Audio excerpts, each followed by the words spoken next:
ഇത് ഇരുവർക്കും ആത്മനിയന്ത്രണം വിമർശനങ്ങളിൽ നഷ്ടപ്പെട്ടു എന്നാണ് ഞാൻ മനസ്സിലാക്കുന്നത്. അതല്ലെങ്കിൽ ഇടതുപക്ഷത്ത് നിൽക്കുന്ന ഒരു MLA കടത്തുകാരൻ്റെ ഭാഗമാണ് എന്ന് വ്യാഖ്യാനിക്കാവുന്ന തരത്തിലൊരു ചോദ്യം മുഖ്യമന്ത്രി എറിഞ്ഞു കൊടുക്കില്ലായിരുന്നു. അത് വലിയ ഡാമേജാണ് ഉണ്ടാക്കിയത്. അതിൽ നിന്നാണ് തൃശ്ശൂരിൽ വീണ്ടും പറഞ്ഞു. അതാണ് യഥാർത്ഥത്തിൽ PV അൻവറിനെ പ്രകോപിപ്പിച്ചത്. അത് മുഖ്യമന്ത്രിക്ക് ഒഴിവാക്കാമായിരുന്നു. മറിച്ചു PV അൻവർ അതേ നാണയത്തിൽ തിരിച്ചടിക്കുമ്പോൾ PV അൻവറിൻ്റെ ക്രെഡിബിലിറ്റിയും ഷേക്കാവുന്നുണ്ട് എന്നുള്ളതാണ് വാസ്തവം.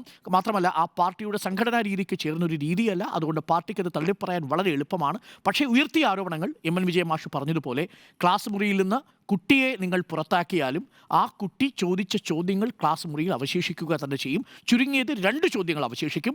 പൂർവ്വവുമായി ബന്ധപ്പെട്ട കാര്യത്തിൽ ആഭ്യന്തര വകുപ്പിന് സംഭവിച്ച പരാജയം, 2 ADGPയുടെ RSS കൂടിക്കാഴ്ച, രണ്ടും വലിയ രാഷ്ട്രീയ വിഷയമാണ്. അതാകട്ടെ മലപ്പുറത്ത് വളർന്നുകൊണ്ടിരിക്കുന്ന പാർട്ടിയുടെ ന്യൂനപക്ഷ പിന്തുണ നഷ്ടപ്പെടുത്താൻ പര്യാപ്തവുമാണ് എന്നതാണ് എൻ്റെ ടേക്ക്.